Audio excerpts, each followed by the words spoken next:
películas que parecen completas desde el primer día, historias con un principio, un final y una conclusión tan redonda que resulta difícil imaginar una continuación.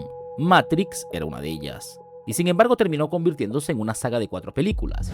La primera es considerada una de las mejores obras de ciencia ficción de todos los tiempos. Las siguientes dividieron al público como pocas franquicias en la historia del cine.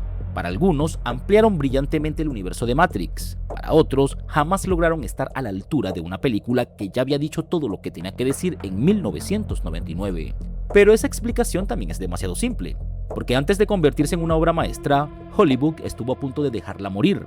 Will Smith rechazó interpretar a Neo porque no entendió la historia que las hermanas Wachowski querían contar. Keanu Reeves estuvo cerca de no obtener el papel que terminaría definiendo toda su carrera, y Warner Bros. Casi cancela el proyecto porque consideraba que era demasiado extraño, demasiado ambicioso y demasiado caro para funcionar. Sin embargo, contra todo pronóstico, Matrix terminó cambiando para siempre la ciencia ficción. Revolucionó la forma de filmar escenas de acción, inspiró a una generación entera de cineastas y creó imágenes que más de 25 años después siguen siendo imitadas en todo el mundo. Pero su mayor desafío llegó después del éxito. ¿Cómo continúas una película que para millones de personas ya era perfecta? Esa pregunta perseguiría a Matrix durante más de 2 décadas y daría origen a una de las sagas más debatidas de la historia del cine. En este video vamos a recorrer toda esa historia, desde el guión que casi nadie quería financiar, el actor que estuvo a punto de no ser Neo, el entrenamiento extremo que transformó al reparto, el rodaje que revolucionó Hollywood, las secuelas que todavía dividen al público y la 4ª película que muchos interpretaron como una despedida definitiva de la franquicia. Mi nombre es David Rojo y esto es Panorama Curioso. Let's go.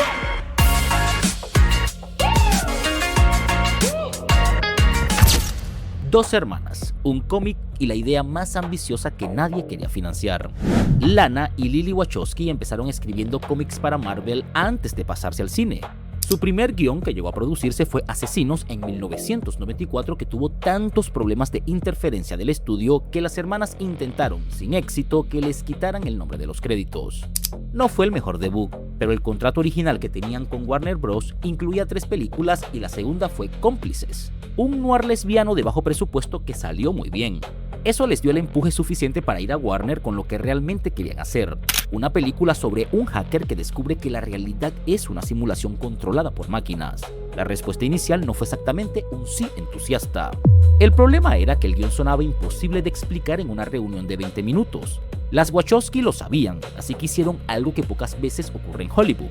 Llegaron a la reunión con un guión gráfico de casi 600 páginas, dibujado como un cómic que mostraba visualmente todo lo que querían hacer. No solo el argumento, sino la estética completa, los efectos, la paleta de color y la filosofía visual. El ejecutivo que lo recibió, Lorenzo Di Bonaventura, lo entendió de inmediato. Warner dijo que sí, y las Wachowski empezaron a construir la película más influyente de la siguiente década. Will Smith, Johnny Depp y la cadena de rechazos que llevó a Keanu Reeves. Las Wachowski querían a Johnny Depp para el papel de Neo. El estudio quería a Brad Pitt o Val Kilmer. Ninguno de los 3 dijo que sí. Luego llegó Will Smith, que era en ese momento la estrella de acción más grande del planeta tras Día de la Independencia y Hombres de Negro. Las hermanas fueron a su casa, le explicaron el concepto del bullet time, le mostraron el guión gráfico, y Smith lo miró y dijo que no entendía la visión. Eligió hacer las aventuras de Jim West en su lugar. Años después, en su canal de YouTube, reconoció con total honestidad que si él hubiera hecho Matrix, la habría arruinado, que no era lo suficiente maduro como actor para entender lo que el papel requería. Después de Smith, Leonardo DiCaprio aceptó el papel y luego lo rechazó. No quería hacer una película de efectos visuales pesados justo después de Titanic. Nicolas Cage dijo que no por, entre comillas, obligaciones familiares. Ewan McGregor dijo que no. David Duchovny dijo que no. Warner, mientras tanto, presionaba para conseguir a alguien con más tirón comercial que Keanu Reeves, que venía de fugitivo del futuro y no estaba exactamente en su mejor momento de carrera. Las propias Wachowski preferían a Depp, pero al final fue Reeves y al final la decisión fue correcta, porque hay algo en la presencia de Keanu, esa quietud, esa capacidad de proyectar confusión genuina que realmente ninguno de los otros nombres en esa lista habría podido dar de la misma manera. El bullet time. La idea que sonaba locura y cambió el cine de acción para siempre. Una de las razones por las que Will Smith rechazó el papel fue precisamente esta. Las Wachowski le explicaron el efecto de bullet time y él simplemente no lo podía visualizar. Y es muy comprensible, porque recordemos que estábamos en el año 1996 cuando les describían la idea a los ejecutivos de Warner y realmente sonaba a ciencia ficción pura. 120 cámaras fotográficas dispuestas en semicírculo alrededor del actor, disparando en secuencia en milisegundos para capturar el movimiento desde todos los ángulos simultáneamente. Luego en postproducción tenían que interpolar digitalmente los fotogramas para crear la sensación de que el tiempo se congela mientras la cámara se mueve. Nadie había hecho eso en una película de Hollywood, nadie sabía si era posible hacerlo bien. El equipo de efectos visuales de Manex Visual Effects tardó meses en desarrollar la tecnología necesaria para que funcionara a la calidad que la película requería. La escena en la que Neo esquiva las balas en la azotea, con el cuerpo inclinado hacia atrás en un ángulo imposible y la ropa ondeando en cámara lenta, requirió semanas de preparación técnica y un arnés que jalaba a Keanu Reeves hacia abajo para forzar esa posición. El resultado fue una de las imágenes más copiadas e imitadas del cine de los últimos 25 años. Después de Matrix, Bullet Time apareció en videojuegos, anuncios de televisión, otras películas, series y muchas parodias. El efecto técnico se volvió tan omnipresente que en 2003 ya era un cliché. Tardó 4 años en volverse un cliché, y eso nos da una idea de cuánto impacto tuvo en la cultura popular. Lana y Lily Wachowski, la identidad trans que estaba dentro de la película sin que nadie lo supiera todavía. Cuando Matrix se estrenó en 1999, las directoras se presentaban públicamente como los hermanos Wachowski. Ambas todavía no habían hecho pública su transición. Lily lo haría en 2016, Lana lo hizo mucho antes. Y hay algo en ese contexto que cambia completamente la manera de leer la película cuando uno lo sabe.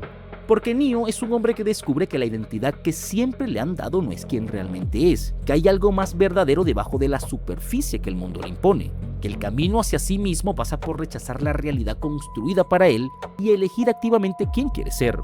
Para alguien que está viviendo eso en carne propia, esa metáfora no es accidental, es parte de su día a día. Lily Wachowski lo confirmó en 2020 en una entrevista directa cuando dijo que la película es una metáfora trans, y añadió que lamentaba no haber podido ser más explícita en ese momento, pero que el clima cultural de 1999 no lo hubiera permitido. También reveló que en un borrador temprano del guión el personaje de Swish era una mujer en la Matrix y un hombre en el mundo real, una representación directa de dismorfia de género que el estudio vetó completamente. La píldora roja, que en la cultura popular se convirtió en un símbolo de despertar a la verdad, tiene un significado adicional para la comunidad trans. El nombre comercial de la terapia hormonal femenina en los 90s era precisamente eso, una píldora roja. Así que llevamos 25 años discutiendo la filosofía de Matrix sin saber que había otra capa entera que sus creadoras no podían nombrar todavía. El reparto de apoyo: Lauren Fishburne, Carrie-Anne Moss y Hugo Weaving, construyendo un mundo. Lauren Fishburne llegó al papel de Morfeo después de que Val Kilmer, que era la primera opción de las Wachowski para Neo, también estuviera en la lista para este personaje antes de que todo se reorganizara. Fishburne era ya un actor respetado, venía de Los Dueños de la Calle y de su actuación en Apocalipsis ahora de adolescente. Pero Morfeo era un papel diferente a todo lo que había hecho. Tenía que proyectar una autoridad espiritual casi religiosa, ser el maestro que convierte a Neo en lo que está destinado a ser sin caer en el estereotipo del sabio mentor de la película. La escena en la sala donde Morfeo le explica a Neo la naturaleza de la Matrix tiene una cadencia casi bíblica que funciona porque Fishburne la carga con un peso real sin caer en una actuación básica. Carrie-Anne Moss, como Trinity, era en el contexto del cine de acción de 1999 casi un personaje revolucionario. La escena de apertura de la película, donde Trinity está escapando de los agentes por los tejados de un edificio, era la primera vez que el público veía a una mujer protagonizar ese tipo de secuencia de acción sin que pareciera una rareza o una concesión. Moss hizo buena parte de sus propias escenas de acción, especialmente en la persecución en moto de recargado. Y Hugo Weaving, como el agente Smith, dio quizás la actuación más memorable de toda la trilogía original. Esa manera de pronunciar el Mr. Anderson con una mezcla de desprecio y fascinación construyó al antagonista más inquietante del cine de ciencia ficción de su época sin necesitar ningún tipo de CGI para ser amenazante. Sydney, Australia. ¿Por qué la película más importante de 1999 se rodó al otro lado del planeta? Warner Bros. Y el productor Joel Silver eligieron Australia para rodar Matrix por una combinación de factores que tenía que ver más con el dinero que con la estética, aunque el resultado visual final era exactamente lo que las Wachowski querían. Los nuevos estudios de Fox en Sydney ofrecían instalaciones de primer nivel a un coste considerablemente menor que sus equivalentes en Los Ángeles, y la coproducción con Village Roadshow Pictures, una empresa australiana, generaba ventajas fiscales significativas. El presupuesto total era de $63 millones, grande para las hermanas en ese momento, pero al final modesto para la escala de lo que estaban construyendo. El equipo pasó meses en Australia antes de empezar a rodar, entrenando con el coreógrafo de artes marciales Yuen Woo-ping, legendario en el cine de Hong Kong por sus trabajos con Jackie Chan y Jet Li. Keanu Reeves entrenó con una hernia discal cervical que le causaba hormigueo en las piernas, y siguió adelante porque no había manera de posponer el calendario sin hundir el presupuesto. El resto del elenco también fue sometido a meses de entrenamiento físico antes de que comenzara el rodaje real. Las Wachowski querían que las escenas de acción parecieran ejecutadas por personas que realmente sabían lo que hacían, no por dobles filmados desde lejos. Y esa decisión costó tiempo y esfuerzo físico considerable, pero es una de las razones por las que las peleas de Matrix todavía se sostienen visualmente más de 25 años después. El estreno de 1999, la película que llegó antes que Star Wars y la dejó en ridículo. Matrix se estrenó el 31 de marzo de 1999. El episodio 1 de Star Wars, La amenaza fantasma, llegaba en mayo. La comparación era inevitable y para Warner conveniente, porque todo el mundo esperaba que la gran película del año fuera el regreso de George Lucas. Matrix llegó primero sin la expectativa aplastante que acompañaba a La amenaza fantasma, y la diferencia de recepción fue notable. La película de las Wachowski generó un boca a boca que en los primeros días venía principalmente de los críticos, que mayoritariamente la recibieron muy bien, y luego se expandió de manera orgánica al público general durante semanas. Roger Ebert le dio 4 estrellas y escribió que era una película de ciencia ficción genuinamente visionaria, que hace lo que el cine de ciencia ficción debería ser: imaginar una versión diferente del mundo. La taquilla reflejó ese recibimiento. Matrix recaudó $171 millones en América del Norte y 463 millones en todo el mundo, unos 900 millones de la actualidad. Un resultado extraordinario para una película de presupuesto de 63 millones que no tenía a ninguna estrella de primer nivel en el sentido comercial del término, y cuyo argumento era imposible de resumir en una frase. Cuando llegó La amenaza fantasma en mayo, la comparación que muchos críticos hacían era directamente desfavorable para Lucas. La película más esperada del año resultó convencional y decepcionante, donde Matrix había sido fresca e innovadora. Las Wachowski, que nadie conocía antes de esa primavera, se convirtieron de la noche a la mañana en 2 de los nombres más importantes del cine de Hollywood, 4 Oscar técnicos y el legado visual que define el cine de los 2000. En la ceremonia 72 de los Oscar, Matrix ganó 4 estatuillas: mejor montaje, mejor edición de sonido, mejor mezcla de sonido y mejores efectos visuales. Fue una de las pocas veces en la historia reciente de la Academia en el que el barrido técnico de una película fue visto por casi todos los críticos como completamente justo. Matrix era, sin duda alguna, el trabajo técnico más avanzado e influyente de su año. El Oscar a mejores efectos visuales reconocía específicamente el bullet time y el trabajo de Manex Visual Effects, que recibió el premio con la conciencia de que la técnica que habían desarrollado ya estaba siendo copiada en todo Hollywood. El impacto visual de Matrix sobre el cine de los años siguientes fue literalmente imposible de ignorar. Su estética visual, la ropa de cuero negro, los lentes de sol pequeños, la paleta de color verde para las escenas de simulación, entraron en la cultura popular de manera tan completa que se convirtió en disfraz de Halloween, en tema de fiesta y en referencia obligatoria en cualquier conversación sobre el cine de aquella época. En videojuegos el efecto fue aún más directo. Max Payne, lanzado en 2001, construyó su mecánica de juego central alrededor del bullet time y lo nombró explícitamente. Porque Matrix no solo influyó en el cine que vino después, influyó en cómo la gente jugaba, se vestía y pensaba sobre la realidad durante varios años. Las secuelas. El peligro de rodar 2 películas a la vez sin saber cómo terminarían. Tras el éxito de Matrix, Warner Bros. Quería las secuelas inmediatamente. Las Wachowski propusieron algo poco convencional en su momento: rodar Recargado y Revoluciones de manera simultánea en un único rodaje extendido que duraría aproximadamente 270 días. La decisión tenía lógica económica, porque permitía compartir equipos, platós y actores durante un solo periodo largo, algo que era más eficiente que hacer 2 producciones separadas. Pero también tenía un riesgo enorme, porque si las hermanas no tenían completamente claros los arcos narrativos de ambas historias antes de empezar, podrían terminar atrapadas en compromisos creativos difíciles de resolver en postproducción, y eso fue en cierta medida lo que pasó. El presupuesto combinado de las 2 secuelas fue de aproximadamente $300 millones, unos 520 millones de la actualidad y casi 5 veces el de la primera película. Ese salto presupuestario no fue un regalo creativo, sino una trampa, porque con más dinero llegaron más efectos visuales, más escenas de acción más largas, más personajes secundarios y más creación de mundo expandido.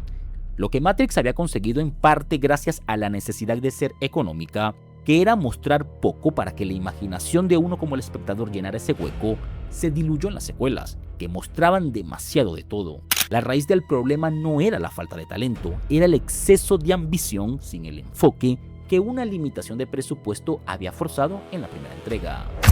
La escena, el baile de Neo y la persecución en autopista, acción pura sin artificios. Hay una pregunta que cualquier fan de Matrix se ha hecho en algún momento: ¿cuál es la mejor escena de toda la saga? No la más filosófica, no la más citada, no la más importante para el argumento. La mejor escena en términos puramente cinematográficos, que más te pone al borde de la silla, la que demuestra de manera más clara por qué estas películas cambiaron el cine de acción. Y la respuesta honesta para la mayoría de la gente que ha visto las 4 películas no viene de donde esperarías, porque no es el bullet time de la azotea en la primera película, aunque sea la imagen más icónica. No es la pelea de Neo contra 100 versiones de Smith en recargado, aunque sea la secuencia más espectacular en términos de escala. La escena que más funciona, la que tiene el mejor equilibrio entre tensión, ritmo y emoción, es la persecución en la autopista de recargado. 20 minutos. Una autopista construida desde cero en una base naval abandonada de California con 2.5 kilómetros de asfalto real. Trinity en moto, Neo volando y los gemelos, esos villanos con el poder de volverse intangibles atravesando coches a 120 km por hora, coches que se destruyen de verdad, especialistas que hacen los saltos de verdad, Carrie-Anne Moss conduciendo la moto de verdad casi sin CGI y meses de preparación.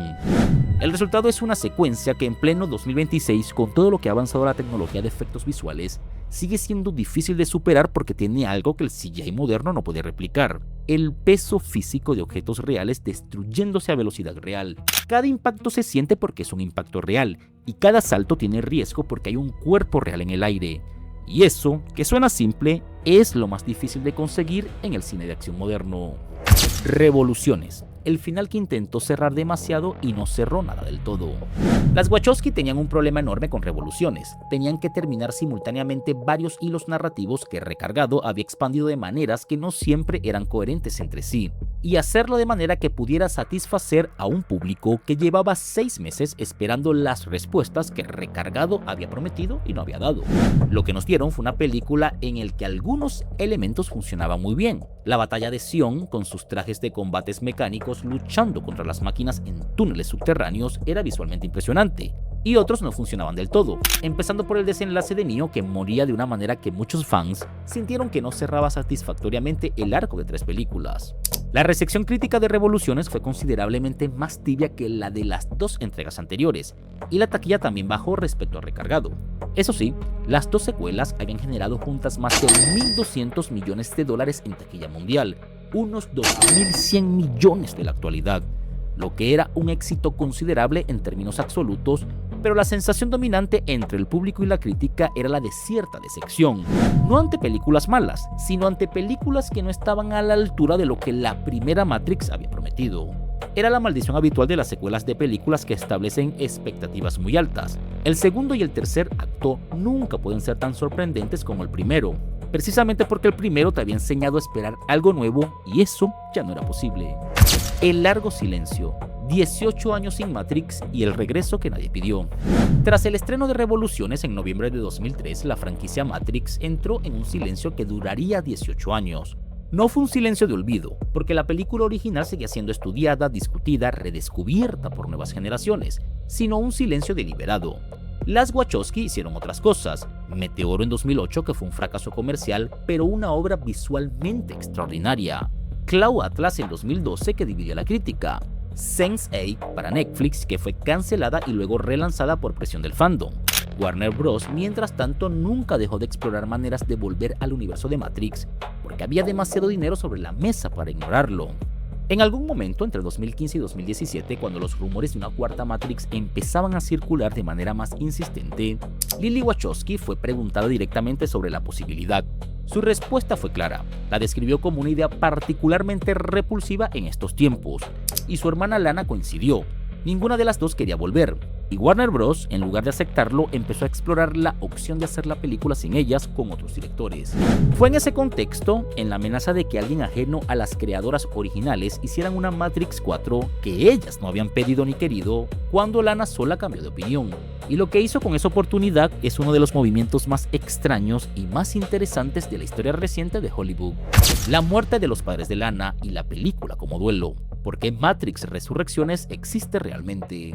Lana Wachowski perdió a sus padres en un periodo muy corto de tiempo y en las entrevistas que dio antes del estreno de Resurrecciones, explicó que la película había empezado como un mecanismo de duelo personal. Volver a los personajes de Neo y Trinity, que había creado junto a su hermana décadas antes, fue una manera de procesar una pérdida que no encontraba otra forma de expresión. En la película, Neo y Trinity vuelven de entre los muertos, y no es una metáfora accidental, es completamente literal. Lana trajo de vuelta a dos personas que había matado en 2003 porque necesitaba hacerlo, no porque la narrativa lo requiriera ni porque Warner lo exigiera. Y ese contexto personal no es un detalle menor, es la clave para entender por qué Resurrecciones es una película tan desconcertante de ver. No está hecha para entretener al público de la misma manera que la trilogía original, no está hecha para satisfacer las expectativas de los fans, está hecha en primer lugar para que su directora pudiera procesar algo que le estaba ocurriendo en la vida real y todo lo demás, el argumento, la estructura, el metacomentario sobre Hollywood, es secundario a esa motivación central. Eso explica muchas de las decisiones que confundieron a los espectadores. La película tiene la coherencia interna de un proceso emocional privado, no la coherencia externa de un producto comercial diseñado para un público masivo. Warner Bros. Como villano dentro de su propia película, el movimiento más audaz de la saga. En los primeros 20 minutos de Matrix Resurrecciones, la película establece su premisa central de una manera que no tiene precedentes en el cine de estudio. Neo es un diseñador de videojuegos que creó una trilogía llamada Matrix y la empresa madre de su compañía, que se llama Warner Bros. En la película, explícitamente, le exige que haga una cuarta entrega, aunque él no quiera. Y es exactamente lo que está pasando en la realidad. La película que estás viendo existe porque Warner Bros. Le exigió a Lana Wachowski que hiciera una cuarta Matrix aunque ella no quisiera. La directora convirtió la amenaza en el argumento de la propia película. Y es un nivel de metanarrativa que pocas veces se ha intentado a esa escala en la meca del cine. Los propios ejecutivos de Warner se preocuparon cuando leyeron el guión y vieron la broma.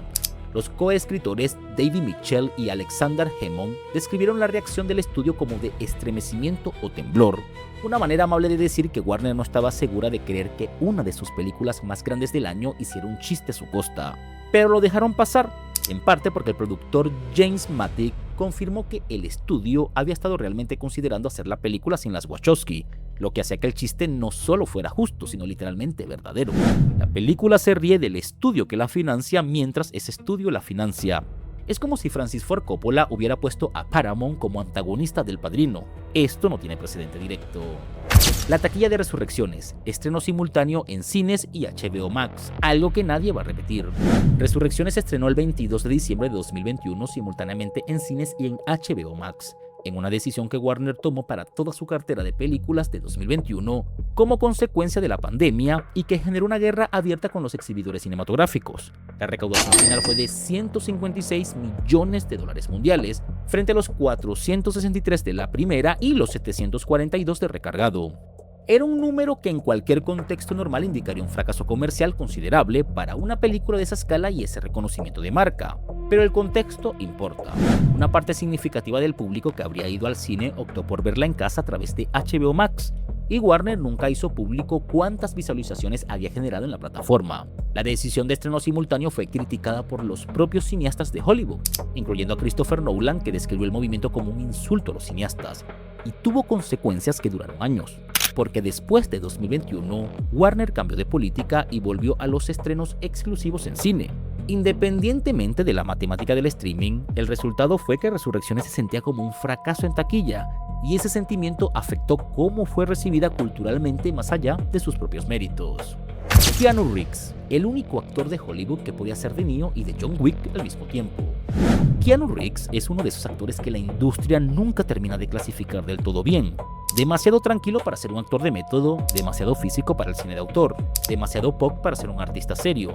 Y en los años que pasaron entre Revoluciones y Resurrecciones, Reeves construyó una segunda carrera de acción completamente diferente con la saga John Wick, que en muchos sentidos es el opuesto estilístico de Matrix. Mientras Neo esquiva las balas con elegancia sobrehumana, John Wick las encaja una tras otra y sigue adelante. Los dos personajes juntos convirtieron a Riggs de manera completamente inesperada en el actor de acción más relevante de su generación a los 50 años. Su regreso a Neo en Resurrecciones fue descrito por él mismo como algo que dependía de condiciones. Solo lo haría si Lana Wachowski estaba involucrada. Cuando Lana confirmó que dirigiría, Riggs aceptó de inmediato. Lo mismo hizo Carrie Ann Moss.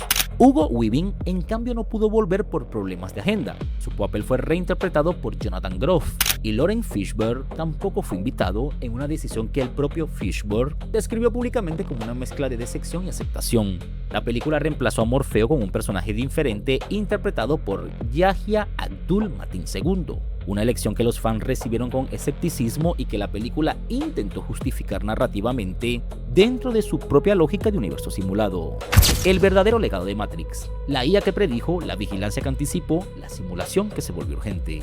Matrix se estrenó en 1999, ChatGPT se lanzó en 2022. La pregunta de si vivimos en una simulación computacional, que en 1999 era una provocación filosófica e intelectualmente estimulante, se discute hoy en la revista Nature y en conferencias académicas de física teórica. Elon Musk, que usó el símbolo de la píldora roja, también ha argumentado públicamente que probablemente vivimos en una simulación. Nick Bostrom publicó en 2003 el artículo académico más citado sobre el argumento de la simulación y la inteligencia artificial, las máquinas que en Matrix esclavizaban a la humanidad usando sus cuerpos como baterías, es el tema central del debate tecnológico, ético y político más importante del mundo en 2026.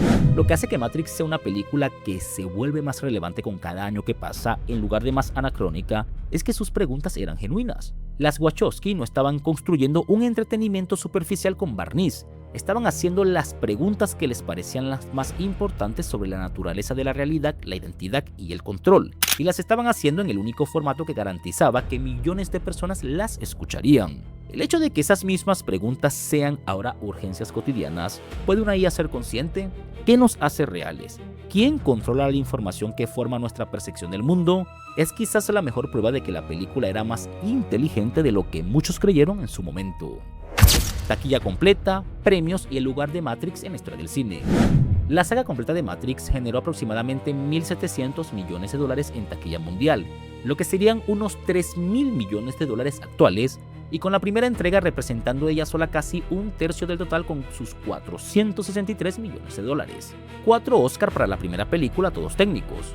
Un legado de influencia sobre el cine de acción que es prácticamente imposible de cuantificar. Si pudiera medirse el número de películas, videojuegos y anuncios que deben algo al bullet time y a la estética visual de Matrix, el número fácilmente podría superar los 5.000 millones de dólares. Y también tiene una posición en las listas de grandes películas de ciencia ficción que ninguna reevaluación crítica ha podido erosionar significativamente, porque Matrix figura sistemáticamente entre las 10 mejores de su género en prácticamente cualquier encuesta seria.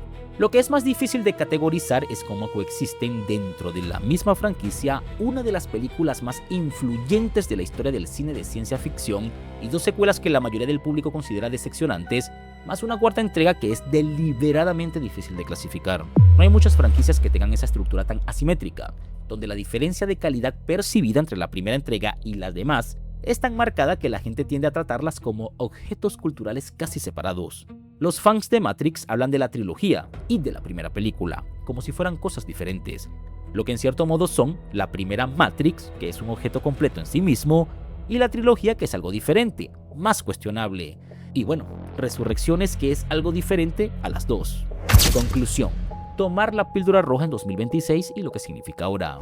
Hay una escena en Matrix que nadie me olvida: Morfeo ofreciéndole a Neo la lección, la píldora azul que lo devuelve a la ignorancia cómoda y la píldora roja que le muestra la realidad tal como es. Neo elige la roja, y lo que sigue es descubrir que todo lo que creía real era una construcción diseñada para mantenerlo quieto.